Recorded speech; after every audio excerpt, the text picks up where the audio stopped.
game. That leads us to the state of play for 2016. And Scafey, there has been more movement than we can recall in quite some time in the Touring Car Championship. Oh, I think it's the most amount of movement in history, Greg. If you look down that list there, if you go in championship order, Shane Van Gisbergen obviously shifting in there, Will Davison, Dave Reynolds, Fabian Coulthard, Tim Slade. A couple of these orange boxes are people that haven't really been announced and we're surmising. There's lots of conjecture, but Cam Waters, Chris Pither, who was obviously running for Super Black on the weekend.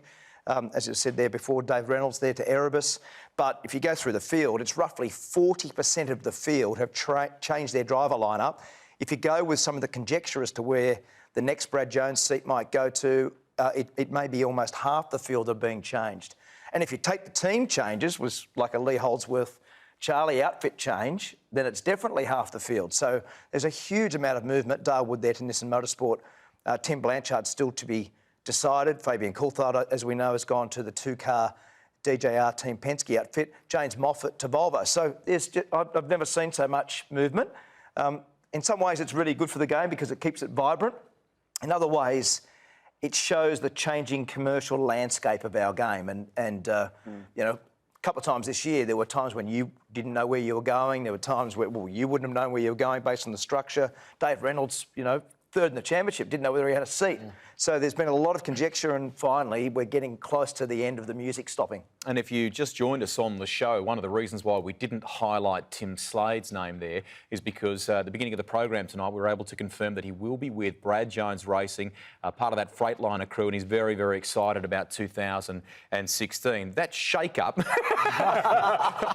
that shake-up of the pit lane, I think, is really significant for all sorts of reasons.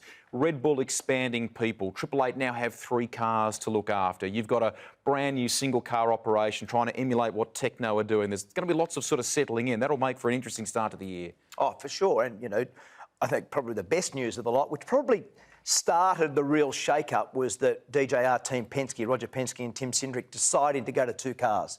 Because as soon as that happened, it meant that Fabian was able to be announced, Scott maintained his drive, and then everything sort of started to shake out as a consequence.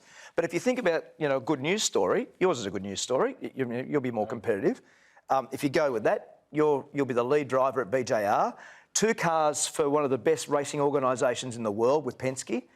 3 cars then for Red Bull Racing Australia, and Craig Lowndes gets to row his own boat with Team Vortex, so for Caltex to come back into the sport. So for me, there's a heap of stuff out of that are really positive steps. I think a lot of the moves have actually been essentially outside of the driver's control. Like for me, for example, Supercheap moving on, and Walkinshaw not having a sponsor there for that car. So then they sort of get rid of that car and licence. So I didn't have a choice. Moff didn't have a choice. Nissan sort of come out and said unless we have backing. Yep. With the driver, we can't run that car.